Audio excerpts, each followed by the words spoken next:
I want you three to do something for me, Kaladan said, closing his eyes against the blood trickling down his face from his lip, which he'd cracked open by speaking. Anything, Kaladan, Rock said. I want you to go back into the barrack and tell the men to come out after the storm. Tell them to look up at me tied here. Tell them I'll open my eyes and look back at them. And they'll know that I survived. I would say the first idea for Stormlight was indeed the storm. So at the time that I was working on this book, I had a roommate, Micah DeMoux. I named Captain DeMoux after him in the Mistborn novels. A good friend and a great guy. And Micah was a photography major. He loved landscape photography. This was his dream and passion. And so happens that we both lived in one of the best states in the United States for visiting national parks and great grand vistas and all of these things. Utah is gorgeous. I grew up in Nebraska. There are definitely things that I love about Nebraska, but not a place where there are a lot of sweeping vistas and beautiful canyons. And so I wasn't used to going outdoors. In fact, Nebraska, it's pretty humid in the summers and kind of hot and muggy and kind of cold and bitter in the winters. Got used to great vistas of sweeping snow piled up by plows that would move through a parking lot and pile it up all in one grand mountain. And that's about the biggest mountain I had ever seen, was that snow mountain in the parking lot. And I came to Utah, and man, it is gorgeous here.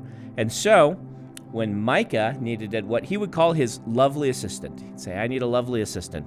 Will someone be my lovely assistant this weekend as we travel to the south and do a photography trip? I would go with him. He sometimes had to push me a little. So if you guys ever see Micah, tell him thank you for getting Brandon out of his basement and into the slot canyons of southern Utah. I remember the first time I visited one of the slot canyons in southern Utah. Utah's been carved by wind and rain in a way that creates these beautiful layers of strata, and you'll be down in there and it'll be mostly kind of dim and dark and you can't make out a ton of detail, and then there's this pool of light and the colors pop, the reds and the oranges and the yellows.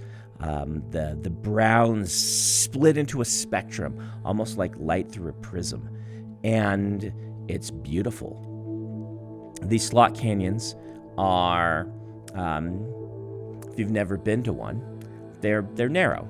You often can reach from one side to the other and touch them both at once.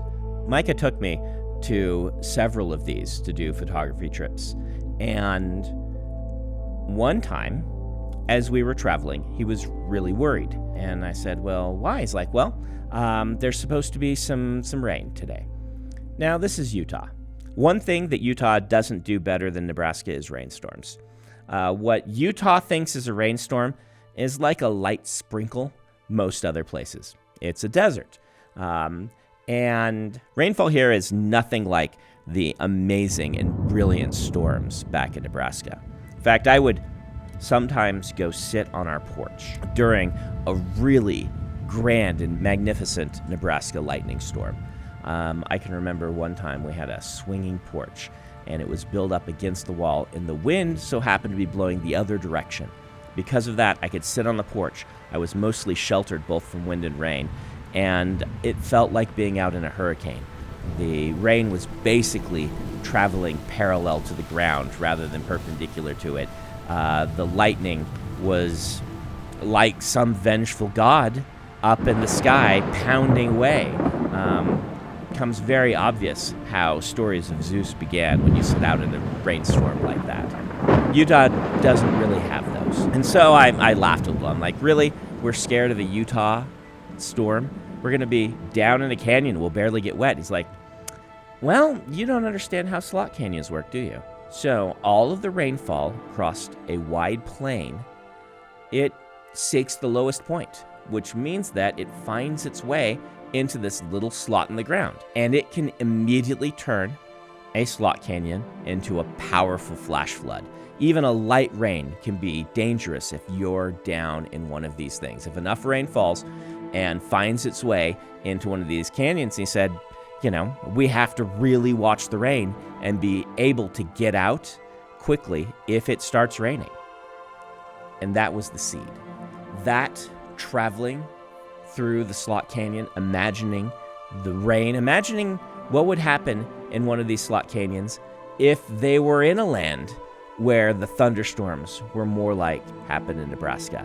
It was that confluence of two powerful images of me sitting on the porch and watching rain blow the wrong direction and traveling with Micah through this alien land within the slot canyons, feeling like I was crawling through the earth itself, passing patches of brilliant color and light, and also passing sections where I could see the effects of one of these flash floods. Boulders that had been lodged in the center of the canyon, 10 feet off the ground and covered in debris and bits of wood and branches and leaves, and thinking, wow, the rain came through and moved that boulder and stuck all of that stuff to it. This was the beginnings of the Stormlight Archive. These two images, one from my childhood and one from my college years. Combining those in my head, I began with this idea of, all right, I want a world that's hit by a massive thunderstorm. There was nothing between him and the plains. Nothing between him and the storm. Staring at that raging, blustering, churning wave of wind-pushed water and debris, Kaladan felt as if he were watching the end of the world descend upon him.